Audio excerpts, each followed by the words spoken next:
conseillère municipale chargée des anciens combattants, chère Véronique Desmet, mesdames, messieurs les élus, mesdames, messieurs, chers amis. Aujourd'hui, nous commémorons la libération de Paris et de Gennevilliers. Le 25 août 1944, Paris est libéré après 4 longues années d'occupation nazie. Sous le commandement du général Philippe Leclerc et avec le soutien de la 2e DB, les Parisiens, épaulés par les forces alliées, ont réussi à chasser l'occupant allemand.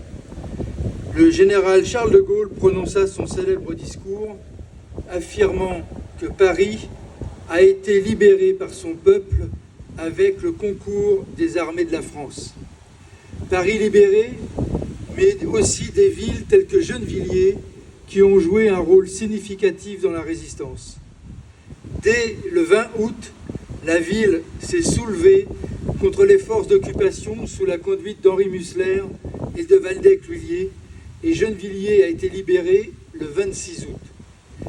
Des centaines de milliers de vies ont été perdues pendant l'occupation et la libération en France. Des civils, des résistants, des soldats. Des centaines de Gennevilloises et de Gennevillois sont morts pendant cette guerre. Ces sacrifices nous rappellent l'importance de lutter contre toutes les formes d'oppression. La fin de la Seconde Guerre mondiale, la victoire contre le nazisme, a ouvert la voie à la reconstruction de la France et à l'établissement d'une nouvelle société fondée sur d'importantes transformations politiques et sociales, avec la mise en place d'éléments issus du programme de la résistance, le droit de vote ouvert aux femmes, la sécurité sociale, la réindustrialisation du pays, le développement de grands services publics comme celui de l'énergie, la renationalisation d'entreprises comme Renault. Ces avancées ont été construites par des femmes et des hommes engagés pour que la France développe une démocratie respectueuse des droits civiques et des droits humains. Mais aussi pour dire plus jamais ça, plus jamais la guerre et ses horreurs. Et pourtant,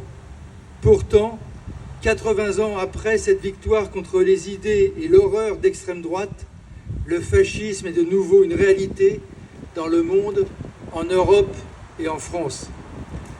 Les récentes élections européennes et les élections législatives montrent que ce danger n'est pas théorique et qu'il nous faut savoir nous rassembler pour le combattre, savoir aussi mettre en place des politiques qui répondent aux aspirations des gens. Une frange importante de la population française exprime un mécontentement généralisé, des frustrations de citoyens déclassés et abandonnés par un gouvernement et un président des riches, et elle le fait non pas en s'attaquant au système responsable de leur mal-vie, de leur angoisse, ce système capitaliste, mais comme avant-guerre, en développant la haine et la peur de l'autre. Hier, l'antisémitisme, aujourd'hui, racisme, antisémitisme, islamophobie.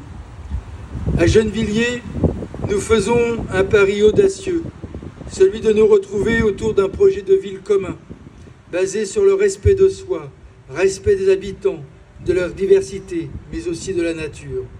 Nous luttons ensemble contre ce qui ne va pas. Dans cette dynamique, le devoir de mémoire est une nécessité.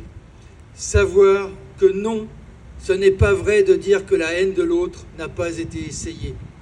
Il faut se rappeler, mais aussi regarder ce que cela produit comme violence, regarder ce que la haine de l'autre n'améliore pas la vie à soi.